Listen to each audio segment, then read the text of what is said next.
የሚመጣውን መከራና ወረርሽኝ ለመከላከል ታስቦ ስለተተከለው በአዲስ አበባ ስለሚገኘው ስለ መካነ ሰማዕት ቅዱስ ቂርቆስ ቤተክርስቲያን ምን ያህል ታውቃላችሁ? ቅዱስ ቂርቆስ ቤተክርስቲያን በአዲስ አበባ ሀገረ ስብከት የሚገኝ ደብር ሲሆን ህዳር 18 ቀን 1900 ዓመተ ምህረት የተከሉት ደግሞ ሊቀ መኳስ ከተማ ናቸው። እንደ አንዳንዶቹ ደግሞ በአፈ ንጉስ ከተማ አማካይነት የተከሉት አጼ ሚኒሊክ እንደሆኑ ይገልጣሉ። ቤተክርስቲያኑ የተተከለበት ምክንያት በአካባቢው የሚከሰተውን ወረርሽኝና ሚልኪ ለመከላከል እንደሆነ ይነገራል። ይህ ታሪክ በጎንደር የሚገኘው የቅዱስ ቂርቆስ ቤተክርስቲያን ከተተከለበት ምክንያት ጋር ተመሳሳይነት አለው። እግዚአብሔር ለቅዱስ ቂርቆስ መቅደስህ በተሰራበት መከራ፣ አባርና ቸነፈር የውሃ ጦትም አይመጣም ሲል የሰጠውን ቃል ኪዳን በማሰብ አባርና ቸነፈር በሚያጋጥማቸው አካባቢዎች የቅዱስ ቂርቆስን ቤተክርስቲያን መትከል የተለመደ ነው።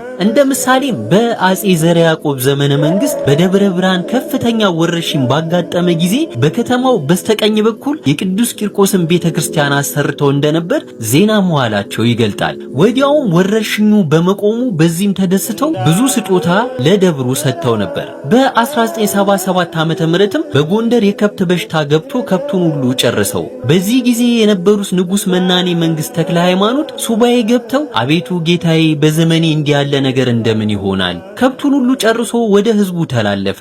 እንግዲህ እንዴት ታደርገኛለህ? ብለው ተማጸኑ። በዚህ ጊዜ ጌታችንና መድኃኒታችን ኢየሱስ ክርስቶስ መልአኩን ልኮ ደርበቦ በተባለች ቦታ የሰማዕቱን የቅዱስ ቂርቆስ ታቦትን ብትተክል መቅሰፍቱ ይቆምልሃል አላቸው። ከዚህ በኋላ ታቦተ ሕጉን ከጣና ቂርቆስ አስመጥተው በመትከላቸው በሽታው ጠፋ።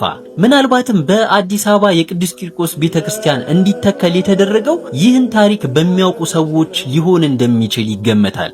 ዛሬ የሚገኘውን የቅዱስ ቂርቆስ ቤተክርስቲያን የተሰራው በህዝብ መዋጮ በ1954 ዓመተ ምህረት እንደሆነ ታሪክ ይነግረናል።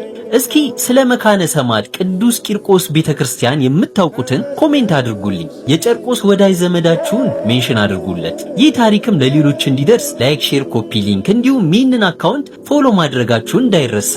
ይመቻችሁ።